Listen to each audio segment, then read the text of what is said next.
Hello everybody and welcome to today's video. Today I want to talk about how I stopped lying to myself and the minimalist mindset in general. And I'm very much still on this journey, but I've already learned a lot since starting to live a more minimalist life.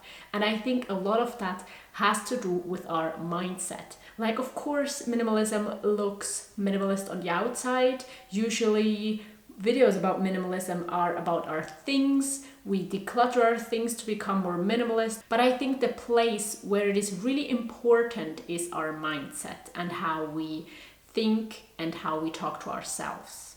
I had the idea for this video when I walked down a street a few days ago and I saw advertisement. And the advertisement promised freedom if you would buy that product.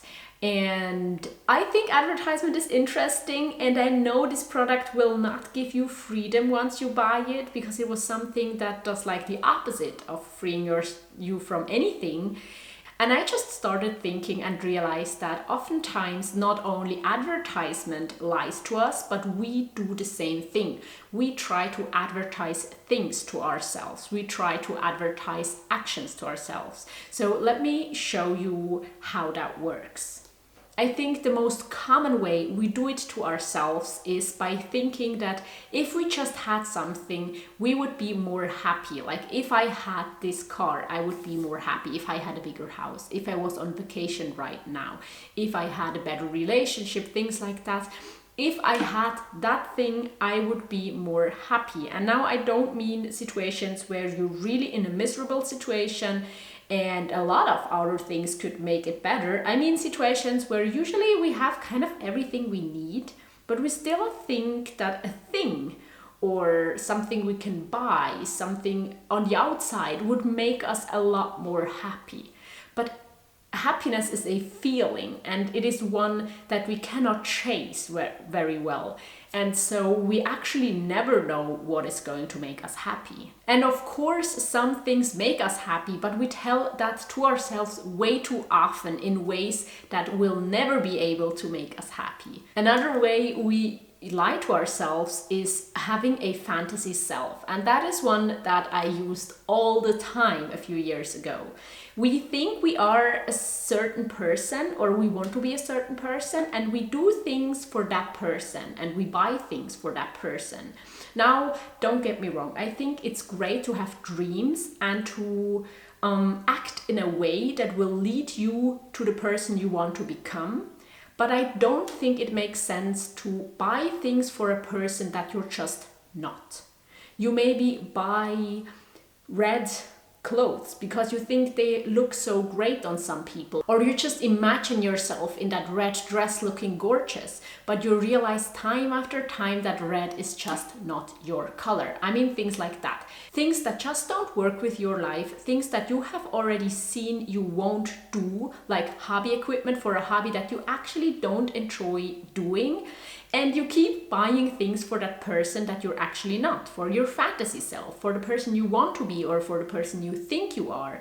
And I think when we become minimalists, we realize that we're doing that, or we should. And it is a good thing to learn more about ourselves, to figure out who we actually are, what the things are that actually make sense in our lives, to then just cut out the rest. We don't need to buy things for another person that we're not. Another thing that especially traps us in a materialistic way is thinking that everybody needs one of these.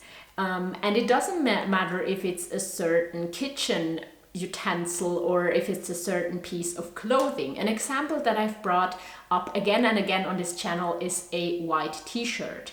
A lot of us think that a white t-shirt is just a wardrobe staple. Everybody needs one of these, right? Or maybe 10 of them, to just have one for every occasion, to have one when the other 9 are in the wash.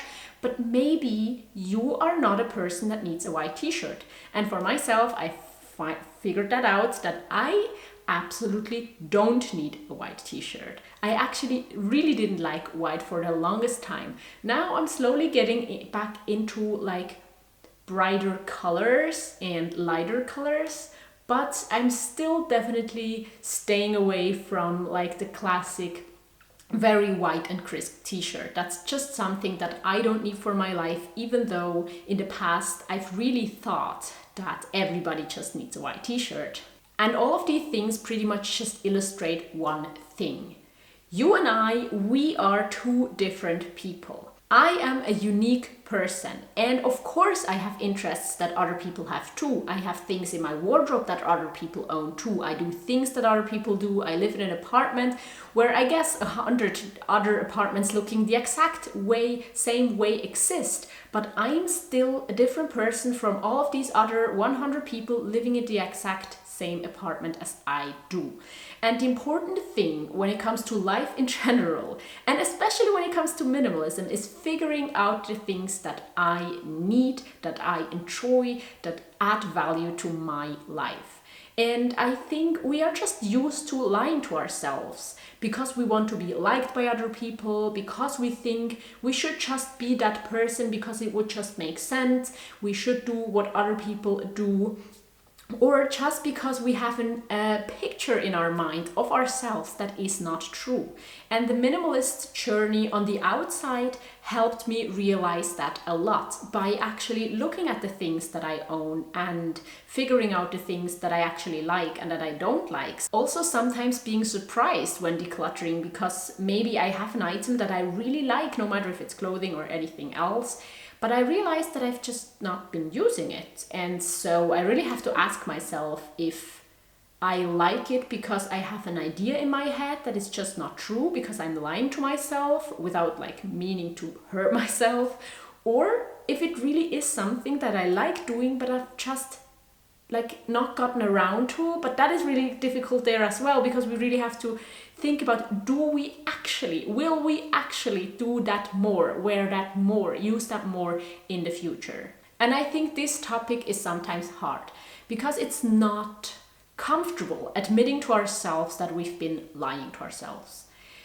It's not nice to see that we maybe spend so much money for things that are not adding value to our life. It's not nice seeing that we dreamed of a certain life that we want to have in the future and realizing that that is actually not what suits us, or that is not what we're actually wanting to do in the future. It can be hard. It can be a journey, and it can be like taking one step after the other. And I'm sure in some parts of my life, I might still be lying to myself. Like, again, not trying to hurt myself, but just not being completely truthful with myself. And minimalism for me really also means that I'm trying to be more and more honest with myself. And that means that it is okay to like get something again that I've decluttered, to sometimes have less things or more things, to have pieces in my life, things that I invite in my life, thinking that I'm going to use them a lot, but realizing that they are actually not something that I'm using as much as I thought. But it will only benefit us for the long run if we are able to be more honest with ourselves. Because then in the future we can stop buying things that we won't use. We can stop doing things that we don't like doing just because we think we need to do them. We can stop telling ourselves things that we just tell because we think other people would tell these things to us, but really start being very honest with ourselves. We live our lives, nobody else does, and we have to find the right things to do, the right thoughts to have, and the right things to tell to ourselves for our life. Because I do strongly believe that the more we can be ourselves, the more we can free up resources to then contribute to the world we want to see in the future around us. But of course, things are complex. Like, it's not easy. It's not like, I'm now stopping to lie to myself and it's done. I'm never again doing something because I'm telling myself something that is not actually true. And so I think it's not a straight line. It's not about like saying I have lied to myself in the past, but I'm never going to do it again. I'm sure I will. I'm sure I will change my mind again in the future. I'm sure I will make mistakes. I'm sure I will learn. And so it's okay to adjust. It's okay to grow. It's okay to change. It's also okay to think that minimalism is a great thing and later deciding that it's absolutely not for you, that you want to have a storage full of things around you that you like and love using. Now, I would be really interested in hearing something from you where you have changed your mind in the past, where you have maybe told yourself something, believed that you are a person of some kind, and later realized that that is actually not the case. That a thing that you've bought did actually not bring you the happiness that you thought it would, or that an activity or something you did ended up not being what you thought it will be in your life. In the end, we can only see what we can see from the point in life we are right now. We only have that perspective. And we can learn from our past. I hope we do remember some things or mistakes we did in the past. But what the future will bring, we don't really know. So it's great to broaden our perspective, to learn new things, and then maybe to make different decisions if we realize that some things we've decided in the past are not for our present self and definitely not for the future we want to head to. So I think this is it for today. I hope you liked it, and if you did, consider giving it a thumbs up because that would really help my channel. I'm also going to link you a video here and a playlist here that you can watch if you're interested and if you have time now. And I would also be very excited to have you back here next time. Bye!